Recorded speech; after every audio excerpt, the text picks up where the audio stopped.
Hey, yeah, you read that right. I'm gonna go cold soaking. There was no clickbait there. As as controversial as cold soaking can be, I do have some valid reasons for it. However, yes, weight has a little bit to do with it. Not much, but a little. I think I'm gonna save 255 grams by getting rid of my cook kit. That's a little over half a pound, a quarter of a kilogram. So I'm not saving that much. It does make a little difference, and I will appreciate that weight savings on my back and my shoulders, but that was not the main reason for it. So we got the weight that I'm saving. Something that I'm kind of excited about, more importantly than the weight, is I'm actually reducing the number of items that I'm carrying. So I'm radically simplifying my kit. I'm going from 8 pieces down to 3, and that's really more exciting than the weight reduction. So I'll just have my pot or the jar, the lid, and the spoon.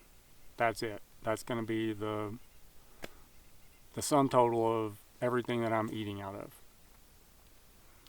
With the actual cook kit, I had the bag, the pot, the lid, the fuel canister, the stove, the lighter, the bag that held the stove and the lighter, and then my spoon.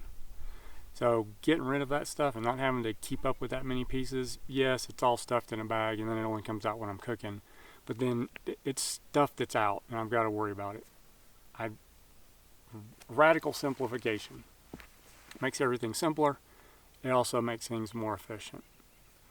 The third reason that I'm cold soaking is I realized that I've been eating cold food for lunch and sometimes for dinner almost every day since we moved up here to Colorado.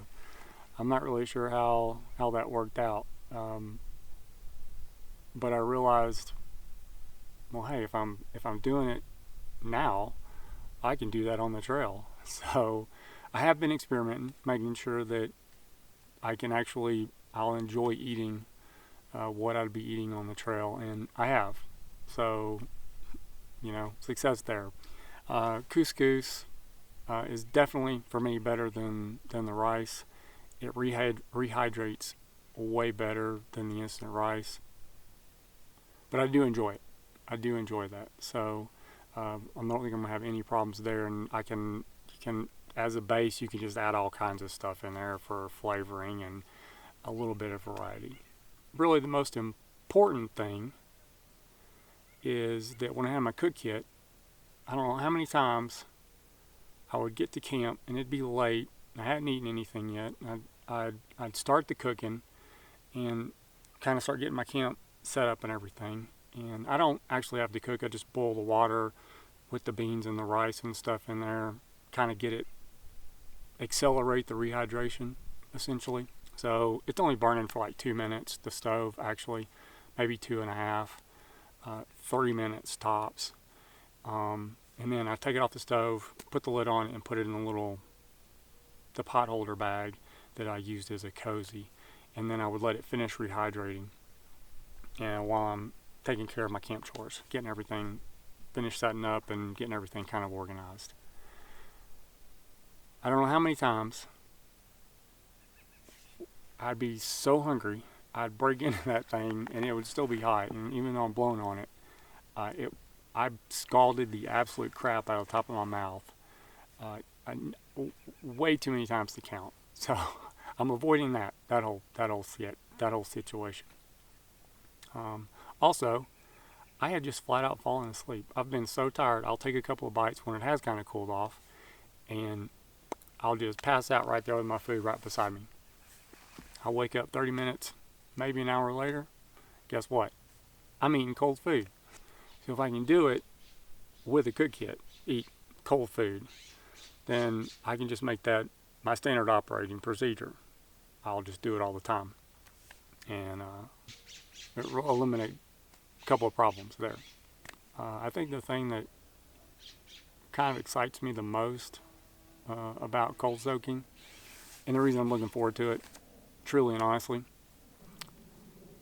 So several hours before I anticipate getting to camp, I can pour the water in there, let it start rehydrating for an hour, 2, 3 hours, doesn't matter, while I'm hiking, finding a spot to camp.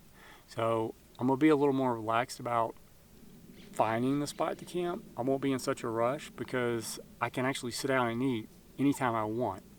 I don't have to worry about getting to camp, doing all my camp chores, cooking, eating, and then, it takes you several minutes to clean the pot even after you've eaten. So I don't have to worry about that stuff anymore. I can let it rehydrate an hour or two. I can sit out and eat, and then I can continue hiking for 2-3 hours to find a camp spot. So that's really what I'm most excited about and what's really driving me to cold soak for this summer. Anyway, I know there's a lot of people out there that are really anti cold soaking, but let me know what you think. Do you have any ideas? Have you tried it? Could there be any other benefits? Maybe there's some drawbacks here that I'm not thinking about. Let me know down in the comments. Anyway, thanks for watching. If you like this video, give me a thumbs up. Don't forget to subscribe if you like what I'm doing here. And I'll see you next time.